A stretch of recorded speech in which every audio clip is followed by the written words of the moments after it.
that we rest in God and say amen.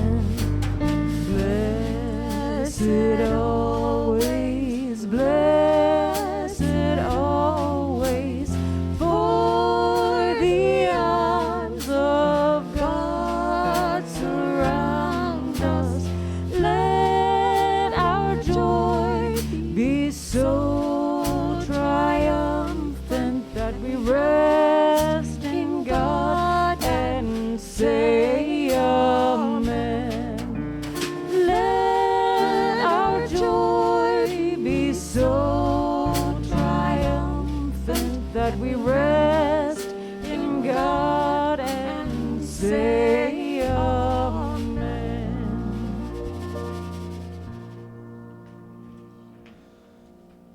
Good morning and welcome.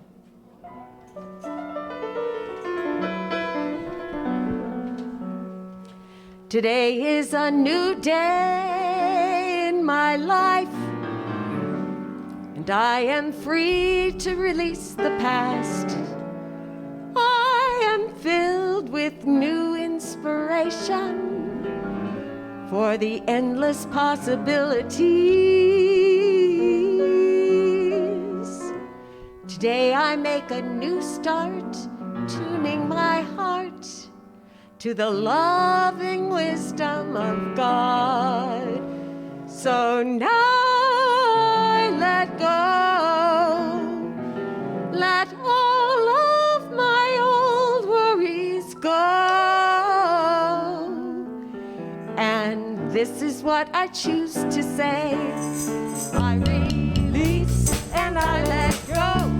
I let the Spirit run my life. My heart is open wide. Yes, I'm only here for God. No more struggle, no more strife. With my faith I see the light. I am free in the Spirit. Yes, I'm only here for God. I release and I let go. I let the Spirit run my life, and my heart is open wide. Yes, I'm only here for God. No more struggle, no more strife. With my faith I see the light. I am free in the Spirit. Yes, I'm only here for God. I release and I let go. I let the Spirit run my life, and my heart is open wide. Yes, I'm only here for God. No more trouble, no more strife. With my faith I see the light. I am free in the Spirit. Yes, I'm only here for God. I am free in the Spirit. Yes, I'm only here for God.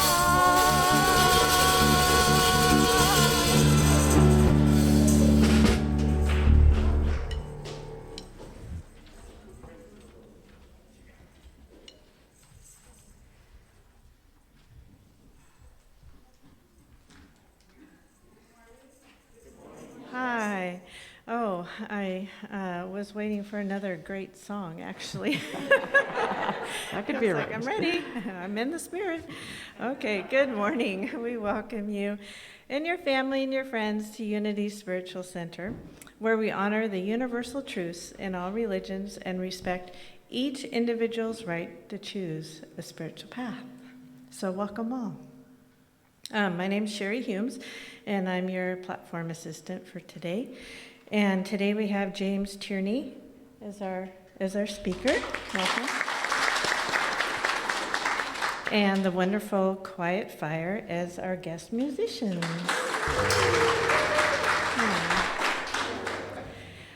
Is there anyone here for the first time to Unity? And no matter who you are or where you might be on your spiritual path, you're always welcome here. So if you're new today or you're new online, we welcome you and thank you for joining us today. Let's see, announcements. I don't think I have any. And so the next thing to say is to all at home, we have, let's see, where are we? Announcements, greeting. Yeah, I guess that's the home.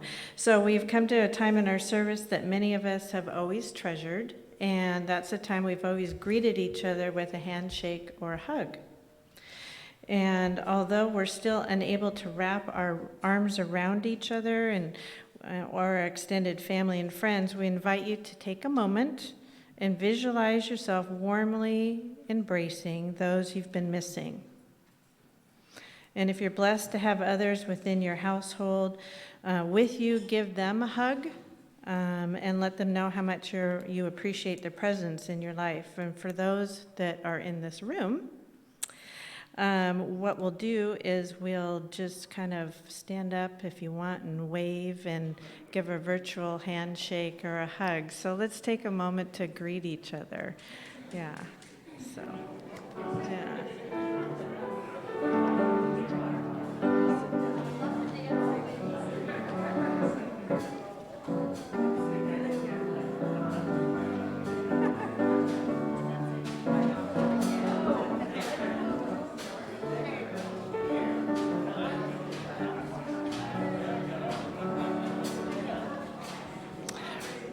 Okay. Oh, that's so fun.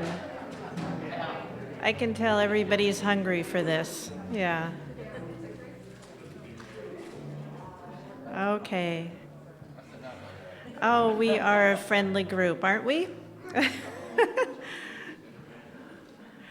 Okay. So let's take a second now to get centered before we say our 5 principles together. So let's take a deep breath in together.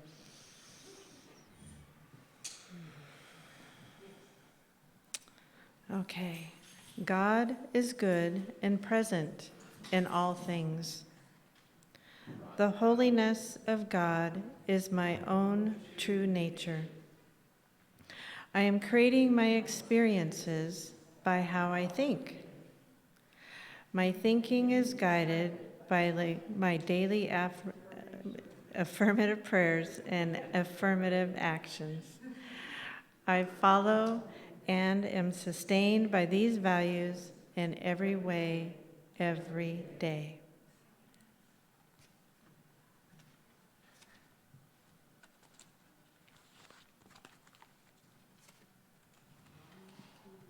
Please join us for Surely the Presence.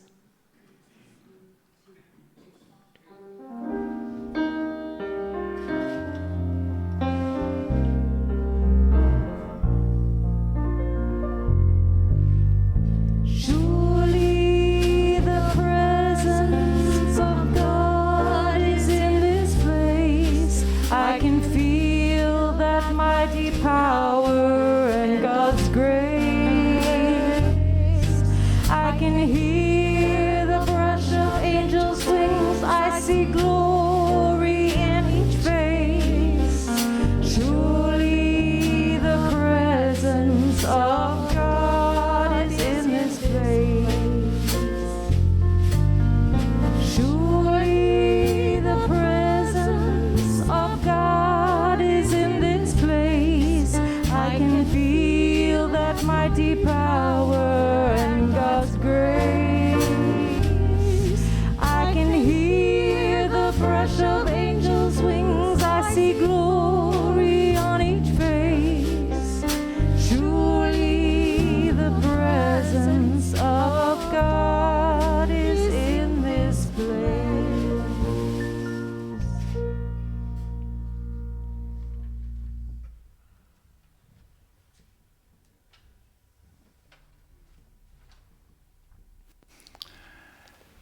And now, as we go into our guided meditation or relaxation, let's just allow ourselves to take a deep breath and exhale.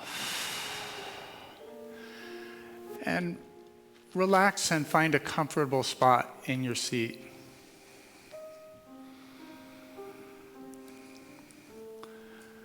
As you feel the press of gravity into the seat, allow the seat to hold you up. Allow the push of gravity to be an embrace.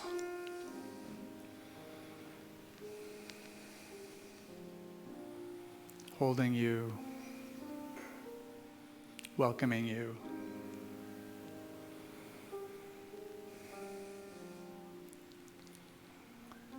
And bring your awareness perhaps to your shoulders.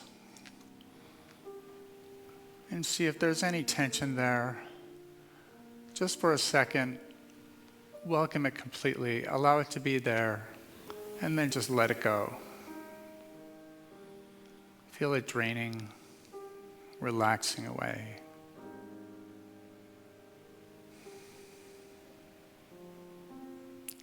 And notice your breath. Pay attention on the inhalation. Feel the exhalation.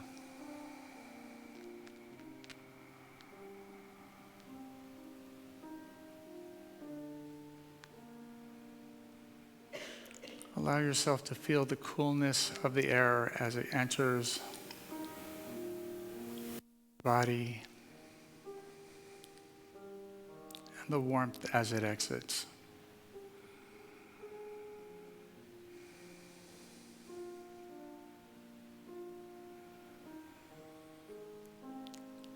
The air is nourishing us, bringing us oxygen that we convert into energy.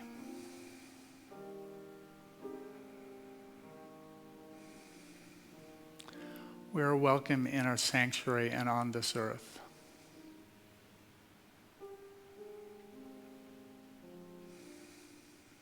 We're at home here.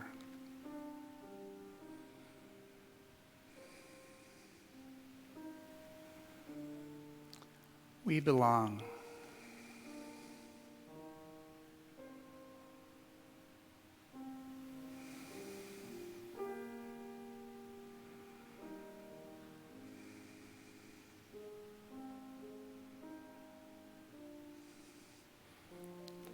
And in our hearts, we can feel the love from each other. We can feel the infinite love from our Creator.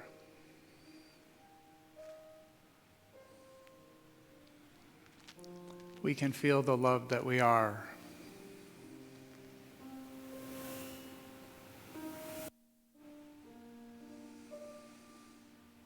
And the peace.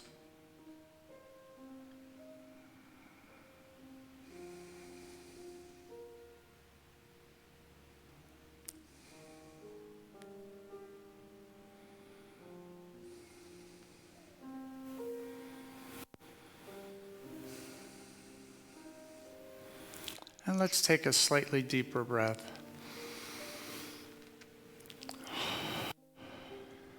To bring in more oxygen and to become more aware of the room around us.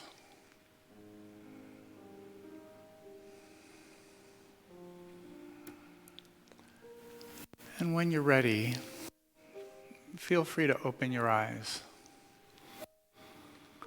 I'm going to ask us to do a little Tai Chi where if you can move your arms up to the air and just feel heaven above, feel the infinite, the invisible universe, the invisible beings and beingness around and through us. And as we lower our arms, we point them to the ground and we feel the earth. We bless the earth and thank the earth. We are all part of the earth. We are biological organisms, part of billions and trillions of biological organisms. And we are grateful for the complexity, for the joy, for the connection to the earth and to our beautiful planet. And now our arms to the side for each other. We're all human beings. We're all divine beings living in human bodies in this place now. And I'm so grateful to have the chance to speak to you today. And thank you for coming. Bless you. And now we're going to do the Lord's Prayer. I guess together. Our Father, who art in heaven, hallowed be thy name. Thy kingdom come, thy will be done, on earth as it is in heaven. Give us this day our daily bread, and forgive us our debts as we have forgiven our debtors. And leave us not in temptation, but deliver us from evil. For thine is the kingdom and the power and the glory forever. Amen. Thank you.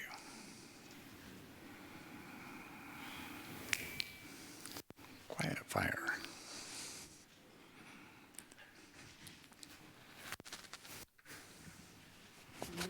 Three.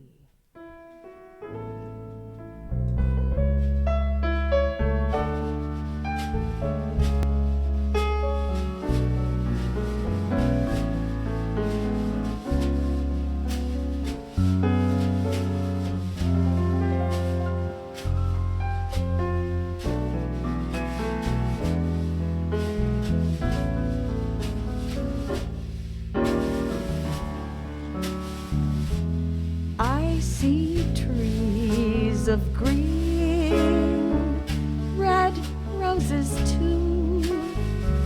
I see them bloom for me and you, and I think to myself,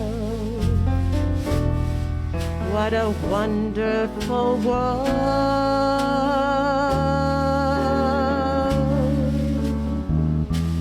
I see skies of blue,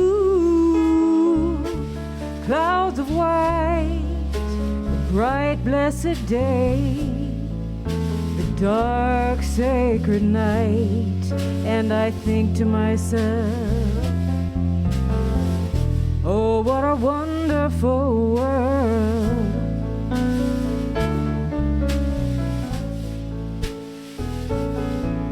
The colors of the rainbow, so pretty in the sky, are also on the faces of people going by.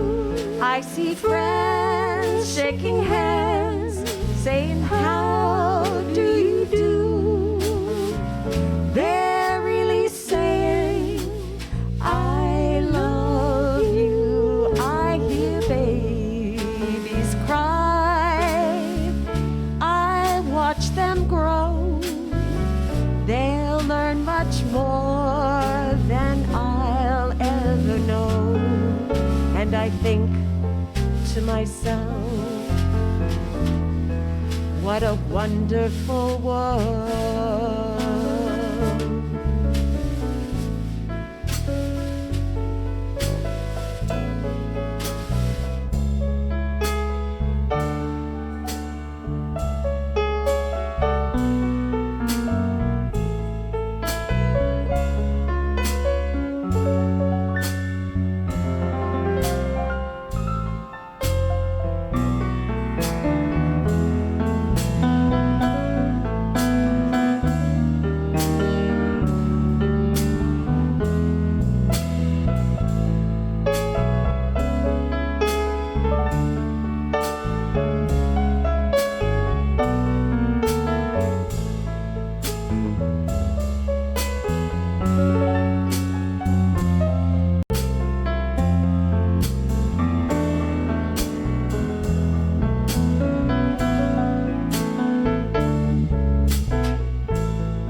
The colors of the rainbow, so pretty in the sky, are also on the faces of people passing by.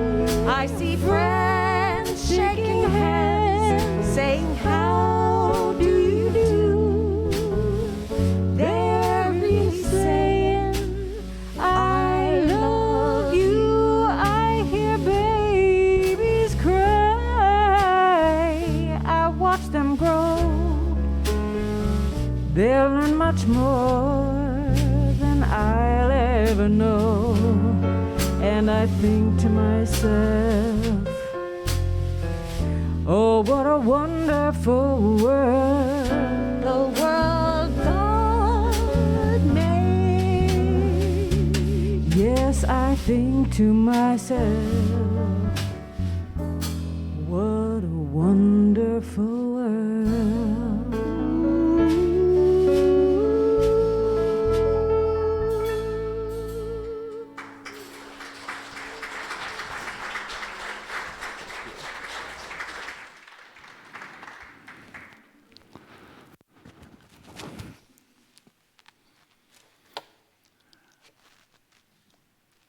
Well, welcome again. We're going to have the screen come down because our topic today, our main topic is gaining freedom through the power of release.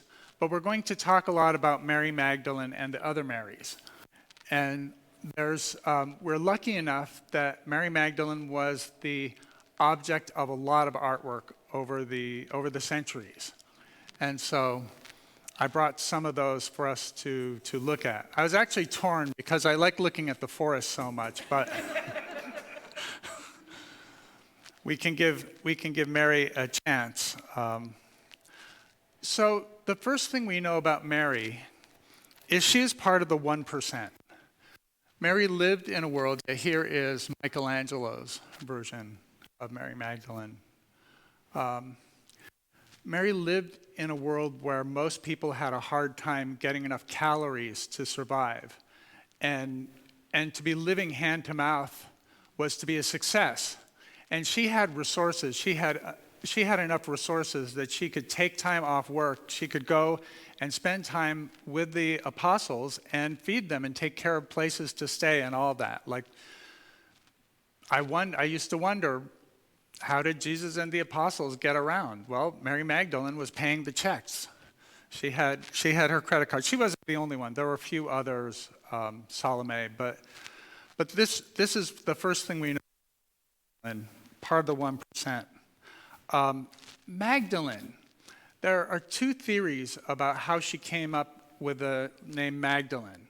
There's a city called Magdala, and a lot of people think she's Mary from Magdala, and Magdala is, it's a fish processing town, and so you could imagine her making her fortune in fish processing. And then actually Peter and Andrew would have brought fish to her to process. But Margaret Starbird has another theory. If you look at the Greek of the New Testament, it doesn't say Mary from Magdala, it says Mary the Magdalene. And the Magdalene, it's a Hebrew word for tower. And in Micah 4:8, it says, "As for you, O Magdala, watchtower of the flock, stronghold of daughter Zion." And so Margaret Starbird and some others think that Mary Magdalene meant Mary the tower, that she was a tower of strength. And that fits with her personality as we will explore some of her exploits. Pope Gregory in 590 decided out of the blue that she was a penitent prostitute. And 52 years ago, even the Catholic Church said, no, there's no evidence for that. And in fact, the Eastern Orthodox Church never went with it. The Eastern Orthodox Church has always held Mary Magdalene as being the exemplar of the divine feminine and the apostle to the apostles. But this painting shows the scene where a woman who had many sins came with a jar of ointment to rub the ointment on Jesus with her hair. And so you see that woman there, you can tell it's Jesus because of the halo. I thought it was this guy at first, but no halo.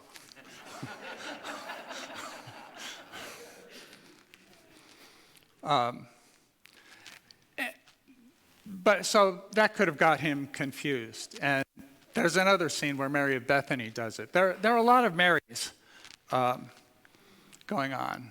And so that's actually one of the things I want to talk about is all the Marys. There's a lot of examples of the divine feminine. So there were three mothers of the Marys who followed around the apostles. One was Mary, mother of Jesus. One was Mary Zebedee, who was mother of James and John. And one was Aunt Mary, Mary's sister, who was also named Mary, who was the mother of James and other James. There was a third James too, but we won't talk about him right now. So there are all these Marys. Mary was a very popular name, so it wasn't unusual to have lots of people named Mary. And it's sort of like Emma. For the last 10 or 15 years, Emma's been the number one most popular name for girls, and it's because there are examples, Emma Watson, Emma Stone, Emma Thompson, who are like famous Emmas who you feel good about. And there's the book Emma by Jane Austen, where this good-hearted person is looking out for the good of others and blunderingly, but with spirit, sets everything right in her town. And so the Mary who was the Mary, the first Mary we know about, was Miriam, who was Moses' sister. And you remember Moses. Last time I was excited because he's the one where the burning bush said, "Take off your shoes, for this is holy ground." And it still is holy ground. The Hebrew people were given a problem when the government decided that all Hebrew male children should be killed. And this caused a lot of people to catastrophize, to worry. Their brains sort of shut down with the anxiety of like, oh my God, my beautiful boy is going to be killed. Miriam was more clever than that. And actually, it's interesting. I was thinking of her as representing the archetype of the raven, sort of clever, curious, and playing a little bit of a trick, but a good-hearted trick. And what she did was she saw Moses was an adorable little baby and thought she'd use his power of adorableness. She put him in a basket, and you can see him sucking his fingers, had him go down the river where the royal family of Egypt would find him. And then he was so adorable, the Pharaoh's wife said, "I'm going to bring him up as my boy." And there is Miriam saying, "Hey, I know somebody who's nursing who could feed him," and she managed to get Moses' mother to nurse him as well. Then later on, when Moses grew up, Miriam made him aware of the Hebrew religion and the Hebrew people and brought him to the burning bush experience. And even after the Exodus, Miriam was one of the chief advisors. So you can understand. So Miriam became Mary. And it's the first example of when I talk about gaining freedom through the power of beliefs. Miriam managed to use, when she heard that her baby brother was going to be killed by government edict, she didn't just panic, she didn't catastrophize. She said, what can I do? This doesn't seem right. How can I make it better? And she came up with a plan.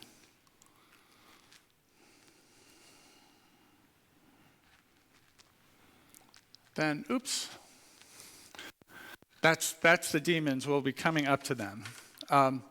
Moses, when you look at the metaphysical interpretation of being freed from Egypt, and he was angry at the slave drivers who were whipping the Hebrew slaves, I think this is what we do to ourselves. A lot of us are very hard on ourselves. And so I think, sort of metaphysically speaking, Moses is the divine thought freeing us from sort of our worldly harshness to go into the freedom of having more divine thoughts and being able to be curious and have our whole brain open. And psychologically, as a metaphor, it represents getting away from being mean to ourselves. It's Professor Shauna Shapiro of the University of Santa Clara talks about neuroplasticity, and you can develop neuroplasticity and learn when you're in sort of an open, curious state. So that's what Miriam did. She stayed in the open, curious state. What Moses helped us do by being free from the slave driver is to be kind to ourselves. And what you practice, you get more of. And so if you practice whipping yourself, then it's easy to continue using that whip yourself to get things done method. And if you practice to be kind to yourself, you sort of open up those neural pathways and turn them into neural highways, and you more and more easily become kind to yourself. So this is the real lesson for me of Moses, is don't be a slave driver. Be free, be nice to yourself. Please. So how did Moses demonstrate being nice to himself? Well, he freed himself from, he went and he fled the palace when he found that he couldn't be there. And so this was part of knowing himself, was knowing that he couldn't be part of the torment.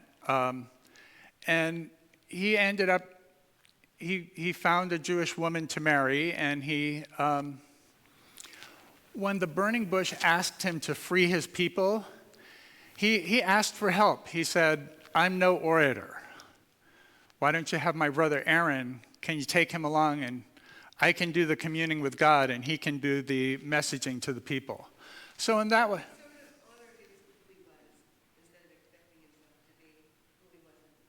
exactly. He accepted who he was instead of expecting himself to do something he didn't think he could do. The burning bush thought he could do it, but was willing to accept his limitation. And that's being kind to himself. You can't have one person do everything. So thank you for that. So demons.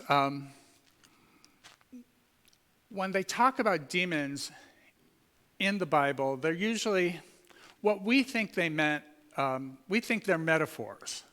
And in Chinese medicine, when they talk about a person being inhabited by demons, they're talking about obsessive thoughts, thinking all the time of the past, worrying, feeling bad about something that happened in the past, feeling like a victim or guilty, worrying about something happening in the future. And so in Chinese medicine, they actually have herbs and acupuncture points for it. But we have ways of approaching it. And so here are Mary Magdalene and her demons. In our way of thinking, the demons they're part of us, and they're trying to help us. They notice that something is wrong in our world, and they're trying to give us a message so that we can fix it. But they're coming from sort of a scared, closed-minded point of view, so they don't always get it right. So one thing to do is to talk with the demons. And I should say, in the Gospel of Mary Magdalene, so we know the first thing it ever says about Mary Magdalene is that Jesus freed her from 7 demons. And in the Gospel of Mary Magdalene, they show the 7 powers of wrath that are each expressing their fear and their anger at the people, at the soul who's trying to ascend to heaven. And the soul dialogues with and answers the questions. And so this is, there's the angel, there's the soul, and of course, all the demons. So I think in her instance, Jesus helped her be present, be calm, and be rid of her obsessions.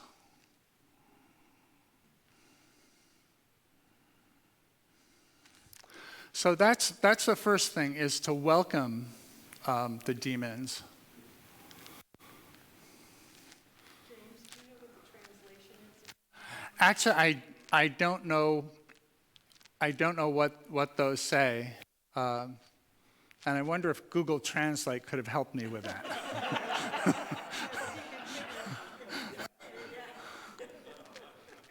But one could guess that they would be different kinds of. A very common problem is to feel like a victim. This is really super common in our society.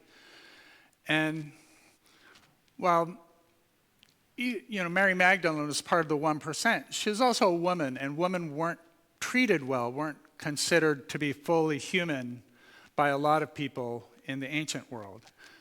And so I think being freed of that victimhood and being able to express herself and to be whole is part of what Mary Magdalene could do.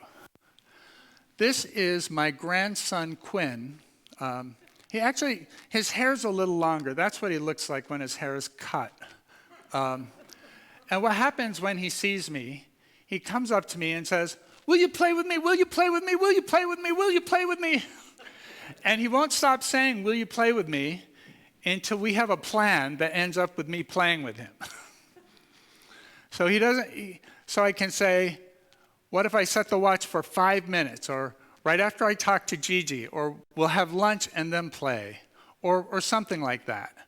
But you could imagine this as being, if you don't want to play with him, it's like, this is so annoying. I just want to.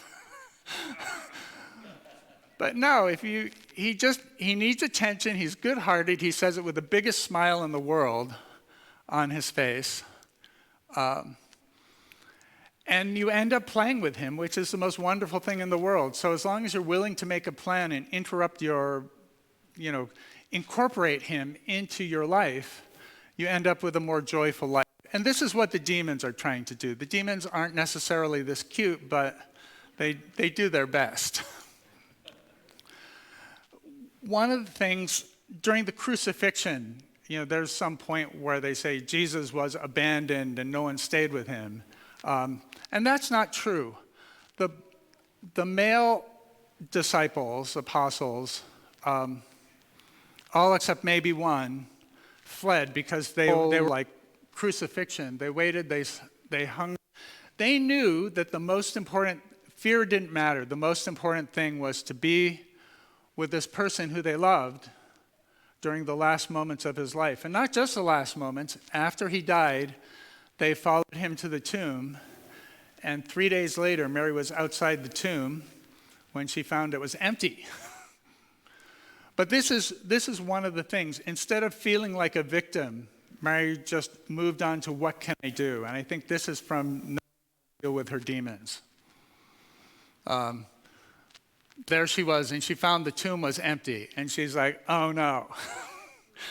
I've been following this guy, and he's gone. And the angels are like, it's not that bad, Mary. And she's like, oh yeah? So Mary wants more.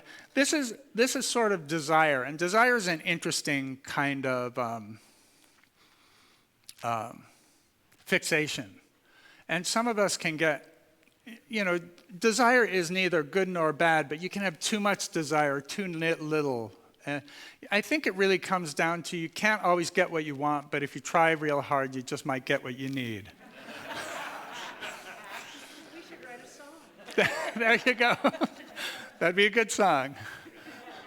So you see, Mary is here, and she so badly wants to find the corpse of Jesus, she doesn't notice he's right behind her. He's disguised himself by putting on a hat. But when he says her name, she recognizes his voice. But that was, so what she had to do in the case of like overstrong desire is you let go the desire to see if you can find what you need. And this is another way of freeing ourselves. Oh, this is after they've had a reunion. Mary just wants to hug Jesus forever. And he's like, don't cling to me. And I think this is another thing. While she would like to just get back to their normal life, it's a transition, and there is some grief to be gone through in the transition. In the story, he ends up ascending to heaven after some weeks, 30 days. I should know that, but Mary bought into the message, and the Gospel of Mary, Jesus comes to her in a vision to show her the passage of the soul, through the 7 powers of wrath. And so she's got the message. You let go of the physical because there's still the spiritual, and the spiritual message is very, very powerful.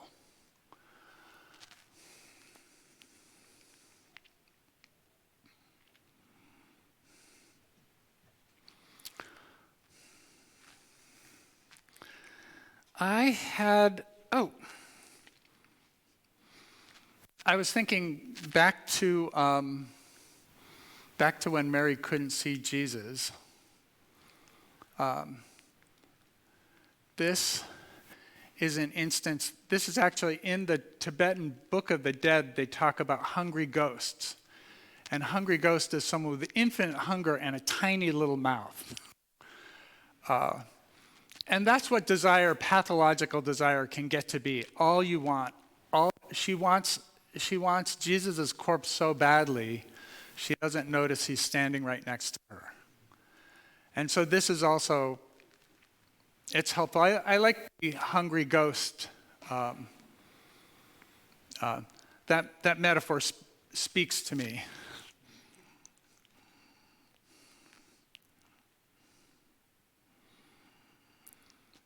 Now when we talk about welcoming the demons and self-compassion, there's the yin and the yang version of it. And the yin version is sort of being kind and welcoming things and accepting them as the way they are.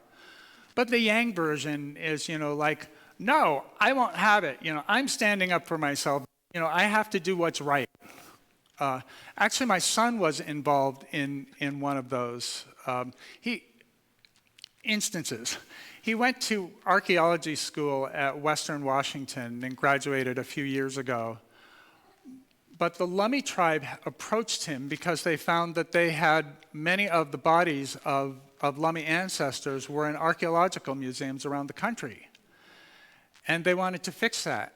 And so my son did a computer research and he found the location of 200 Lummi ancestors in different museums. And he wrote letters to all the 200 museums and said,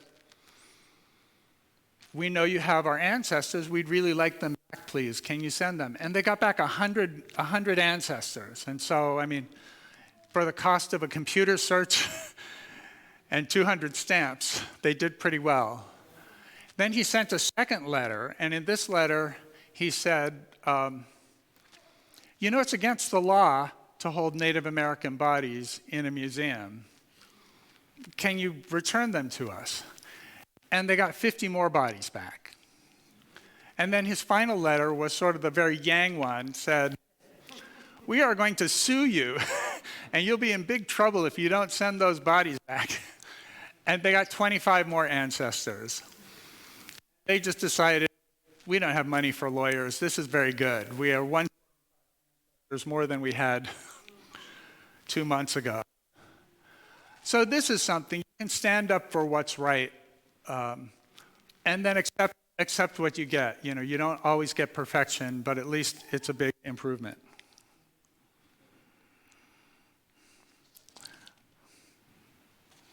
So that is my advice for gaining freedom through the power of release. Oh, no, I have to tell you about Mary Magdalene. So what happened to Mary Magdalene after all this, don't cling to me, and the soul's moving up to heaven, is she moved to the south of France. There are multiple attestations of her being there. The kind of Christianity they had in the south of France was very, very much talked about the feminine, had a lot of Madonna figures. They had a whole country and a society there that treated women equally. And their contribution to the rest of Europe, they contributed Eleanor of Aquitaine, whose most famous son was Richard the Lionhearted. And she had 2 daughters who were empresses. But also chivalry. They brought the idea that you should be kind to people. Like in the Dark Ages, kindness wasn't really thought of as a bonus. It was like a weakness. And out of Mary the Tower of Zion, came the idea that you should be nice to people and treat them gently, especially people who don't have power could use your help. And so she led to a very uplifting, long-standing message that continued over 1,000 years after her death. Well, we still believe those now. I'd say her message has taken the lead over many of the other messages.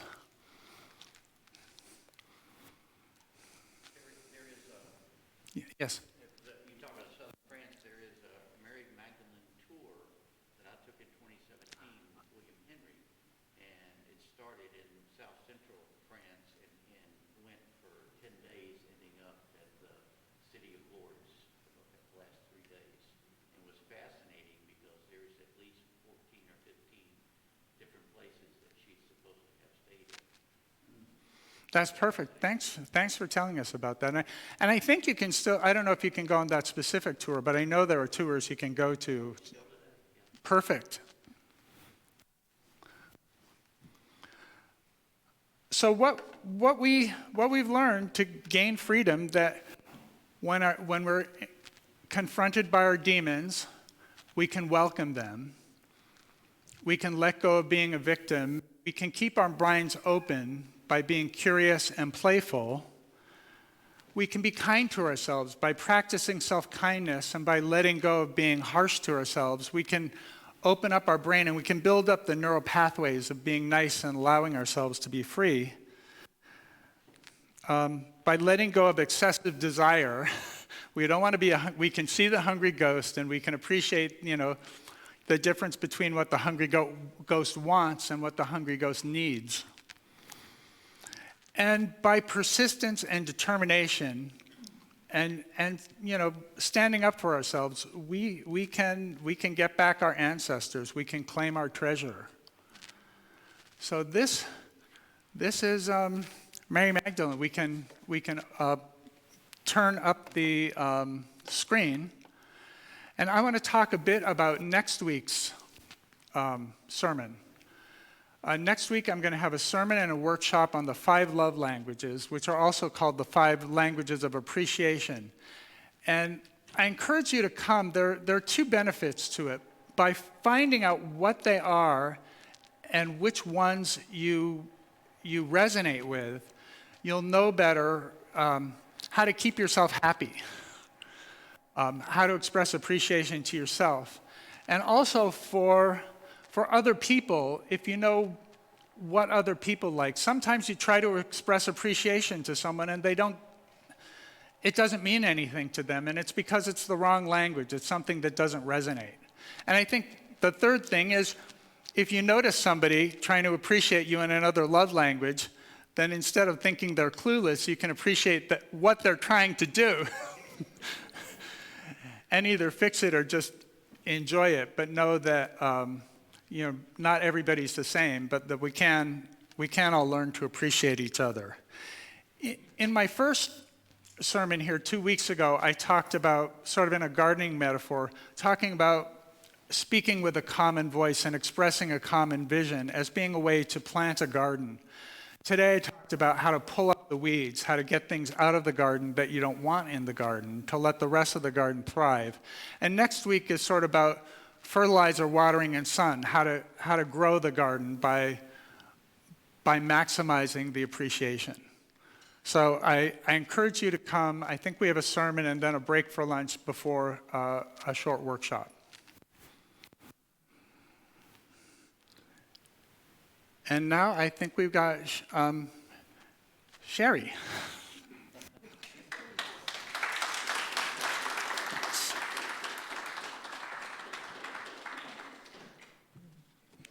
Thank you, James. I find it inspiring to think about the divine feminine and, working on the garden. So thank you. Let's see. Get on the right page.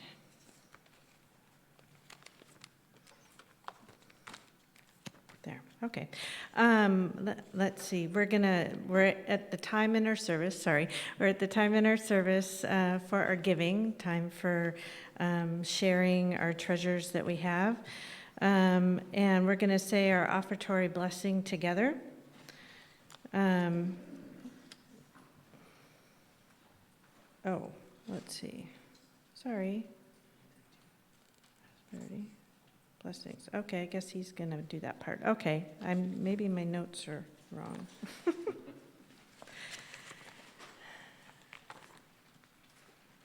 Oh, here we are. Sorry, I'm sorry.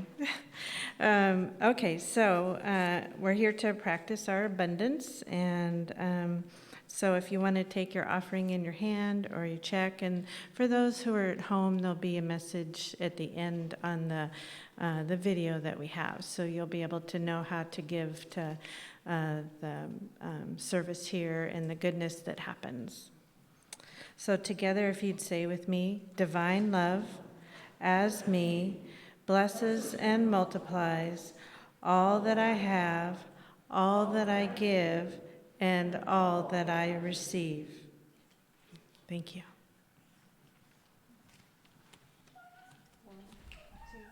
1, 2, 3, 4.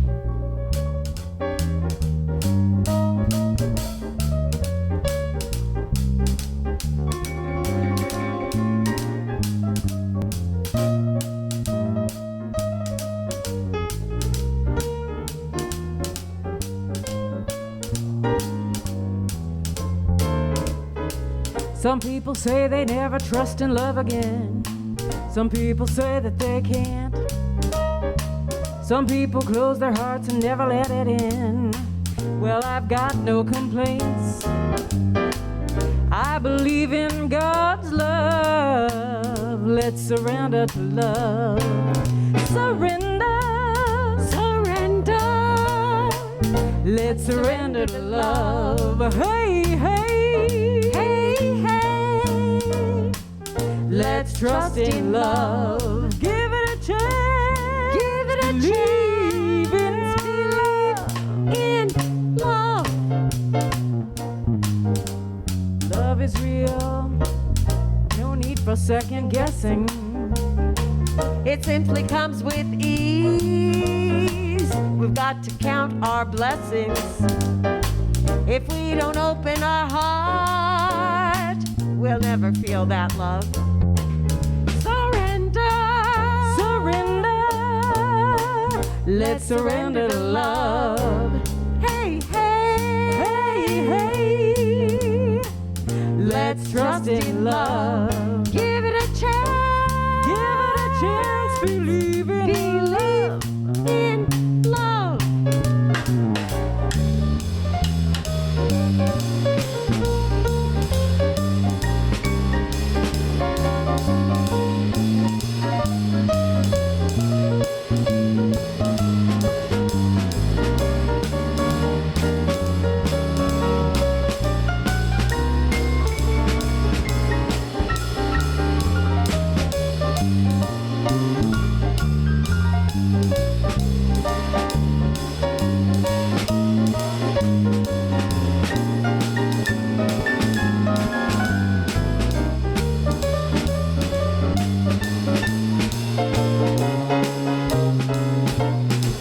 Now God can heal heartbreaks and cracks. Just give her a chance. 'Cause feelings go and feelings come back. Life's big song and dance. We're all surrounded in God's love. Let's surrender to love. Surrender, surrender. Let's surrender to love. Hey, hey, hey, yeah. Let's trust in love. Give it a chance. Give it a chance. Believe in Do you surrender? We surrender. We surrender to love. We trust in love. Give it a chance. Give it a chance. Believe in love. Surrender. Surrender. Let's surrender to love. Let's trust in love. Give it a chance. Give it a chance. Believe in love. Thank you.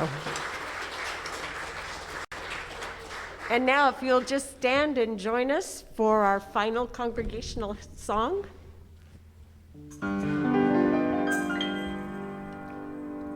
Monday gave me the gift of love.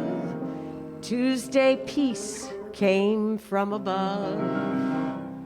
Wednesday taught me to have more faith, and Thursday gave me a little more grace.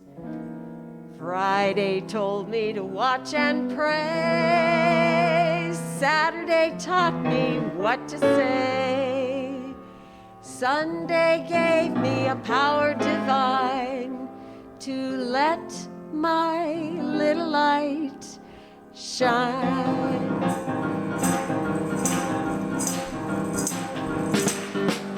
This little light of mine, I'm gonna let it shine. This little light of mine, I'm gonna let it shine. This little light of mine, I'm gonna let it shine. Let it shine, let it shine, let it shine. Everywhere I go, I'm gonna let it shine. Everywhere I go, I'm gonna let it shine. Everywhere I go, I'm gonna let it shine. Let it shine, let it shine, let it shine.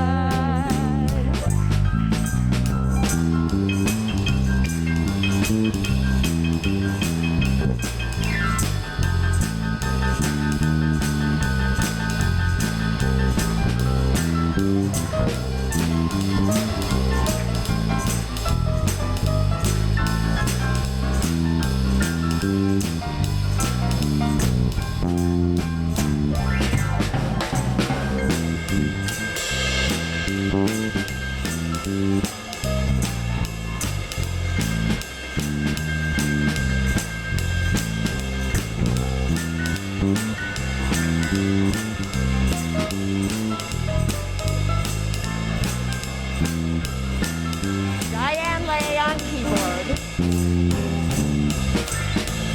This little light of mine, I'm gonna let it shine. This little light of mine, I'm gonna let it shine.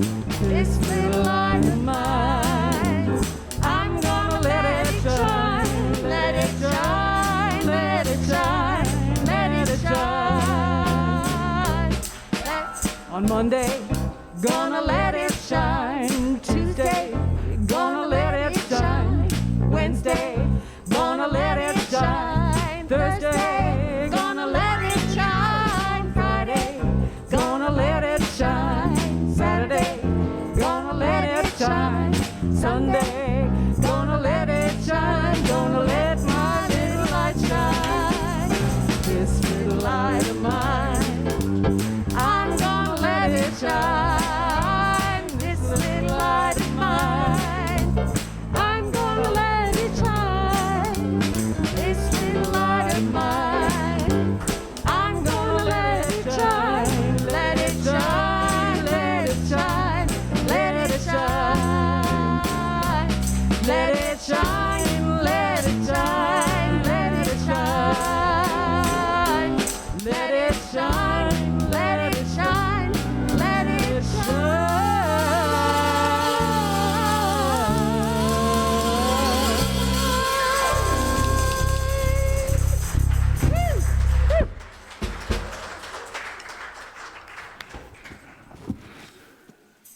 Thank you. That was awesome. And now it's time to bless the offering. And here it comes. Thank you, Helga. And we dedicate and we consecrate these gifts, these offerings, to the will, the work, and the wisdom of the living Spirit of Christ. And we know that those who've donated to this, may they all be enriched and blessed abundantly. And so it is. Amen.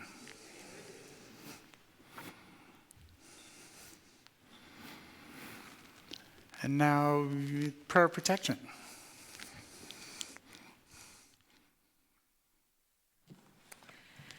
Okay. So let's include everyone, everywhere in our prayer for protection today. The light of God surrounds us. The love of God enfolds us. The power of God protects us. The presence of God watches over us. Wherever we are, God is, and all is well. Thank you for being with us today. Have a blessed week ahead. And now we'll be playing the peace song. Please stand, and you can hold hands with the people in your household, but otherwise just hold your hands out to the side.